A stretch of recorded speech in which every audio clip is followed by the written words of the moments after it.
las elecciones vienen, estamos pendientes, falta el último paso para que se firme ese decreto, así que les pido solamente paciencia y vamos muy prontamente a tenerle noticias al respecto.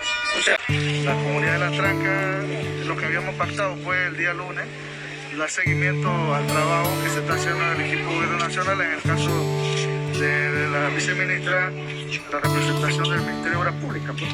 Estamos aquí aclarándole a la comunidad que tenemos un proyecto andando en esta área, que es su primera etapa. Luego, pues, en su momento, con el presupuesto 2022, trabajaremos la segunda etapa, la parte de asfalto. Nos acompañó la ministra de Gobierno, el equipo del Ministerio de Gobierno, viendo también el aspecto pues, importante que clama también la comunidad, el tema de gobernabilidad de la comunidad.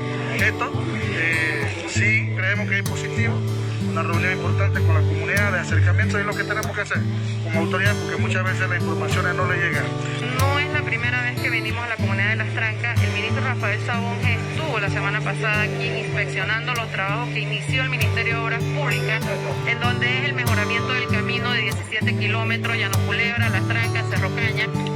Lo que sí hoy hemos notado es que la información no la manejaba toda la comunidad y por eso hay malos entendidos. Cuando hay falta de comunicación hay espacio para que se den situaciones que no deberían de pasar por falta de información. Entonces le hemos pedido a la comunidad que nos ayude en que todo el mundo maneje la misma información para que así podamos salir juntos y tengamos este gran proyecto que estamos trabajando. Siempre estamos dispuestos al diálogo en equipo, aquí en la ministra de Gobierno hoy, con el gobernador, con las diferentes instituciones, pero sí le pedimos a la comunidad que nos ayude. Falta el último paso para que se firme ese decreto, así que les pido solamente paciencia y vamos muy prontamente a tener